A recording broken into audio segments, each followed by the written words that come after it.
Out of all of the cities in the US, DC actually have the most remote workers. And this is according to a recent survey done by the Census. So, a portion of people working primarily from home in Washington, D.C. last year was the highest of any large city in the nation. Well, hey, if it works for you, then that's a good thing. You don't have to deal with traffic or being in an office where you don't want to be. And especially, I mean, some of these remote jobs pay very well. I'm going to go ahead and play this audio from the Washington Post. This news story was written by Tara Barampur. DC was the top city for remote work in 2021, census data show. The portion of people working primarily from home in Washington, D.C., last year was the highest of any large city in the nation. The portion of people working primarily from home in Washington, D.C., last year was the highest of any large city in the nation, with nearly half of workers 16 and older working remotely, about 7 times more than before the pandemic. The numbers were up everywhere, with nearly 18% of people across the United States working from home last year, 3 times the portion who were just before the pandemic, according to Census Bureau data released Thursday. But in many large urban and suburban jurisdictions, the share was much higher, reflecting a massive shift in how Americans work and coming as many companies try to woo, coerce, or threaten employees into returning to the office. In the district, 48.3% of employees worked remotely in 2021, compared with around 6 or 7% between 2017 and 2019. Second on the list of the biggest 50 cities was Seattle, 46.8%, followed by San Francisco, 45.6%, Austin, 38.8%, and Atlanta, 38.7%. Among metro areas over 1 million in population, the Washington, D.C. region ranked third in remote work at 33.1%, just below the San Francisco and San Jose metro areas, 35.1% and 34.8%, respectively. The data came from the 2021 American Community Survey, which provides annual estimates based on questionnaires filled out by 3.5 million households. Last year marked the highest number and percentage of people working from home recorded since the ACS began in 2005, the Bureau said. Of the 5 top large counties for working from home, 3 were in the Washington metro area, with the district in the top slot and Fairfax and Montgomery counties 4th and 5th at 37.2 and 37.1%, respectively. All the top-ranked cities, counties and metro areas saw radical increases compared with before the pandemic, when the portion of people working from home in those places was between around 5 and 10%.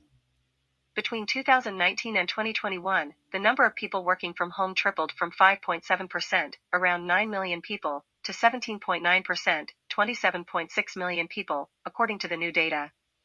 States with the highest percentage of home-based workers were Washington, 24.2%, Maryland, 24%, Colorado, 23.7%, and Massachusetts, also 23.7%. The percentage of people working from home correlates strongly with the portion of workers who are college graduates, according to an analysis that William Fry, a demographer with the Brookings Institution, did for the Washington Post. According to the new census data, 63% of people 25 and older in the district have a bachelor's degree or higher, making it the second most highly educated city after Seattle, at 68.3%. That number reflects a continuing increase in the district's college-educated population in recent years. In 2016, it was 56.8%, up from 45.9% in 2006 and 33.3% in 1990. Nationwide, 35% of people 25 and older have a bachelor's degree or higher, up from 33.1% in 2019. The next 3 most highly educated cities in the country are San Francisco, Austin, and Atlanta, correlating with the highest remote work cities. These are by and large magnets for younger, well-educated, computer-savvy adults often tied to the tech industry who are well-positioned to work from home, Fry said.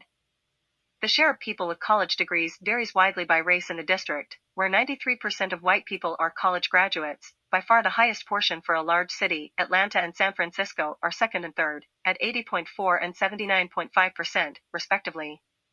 Among Black residents, the portion drops to 33.7%, seventh among the 50 biggest U.S. cities. Among Hispanics, it is 57.4%, first among the biggest cities, and among Asians it is 79.9%, second after Atlanta.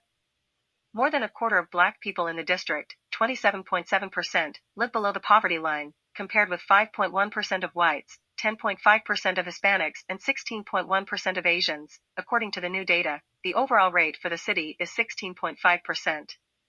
Nationwide, the portions are 9.5% for whites, 21.8% for Blacks, 17.5% for Hispanics, and 10.2% for Asians. But in the greater metropolitan region, the portion of Black people living in poverty is 13.2%. Black people in the metro area have a median household income of $81,696, putting it second among metro areas nationwide. The new data also reflected a slowdown in the number of foreign-born people in the United States, with the past few years reflecting the smallest gains since the 1970s.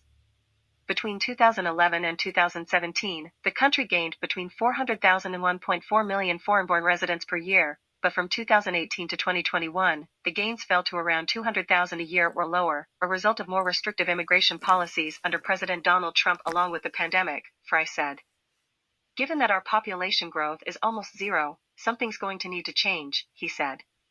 That's going to continue, and it's not just a pandemic problem. Well, in my opinion, they're not going to have a choice but to continue on with remote work. You know, that thing that we can't talk about is actually getting bad in the country again.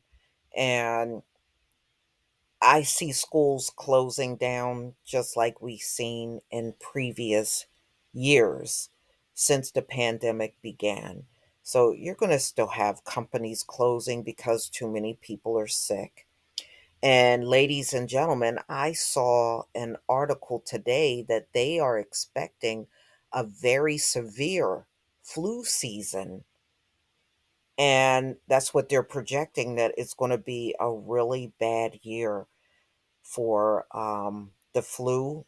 And it's going to be, and I believe the flu season has already begun in the United States. So they're already seeing a lot of activity going on nationwide with flu outbreaks. So remote work is here to stay.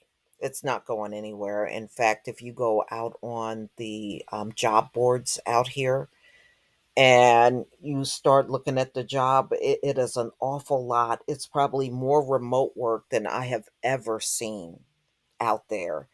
You can literally work in many different industries just out of your home. So it's not unusual. And I think a lot of times when people are leaving jobs, they are taking on the remote work just by choice.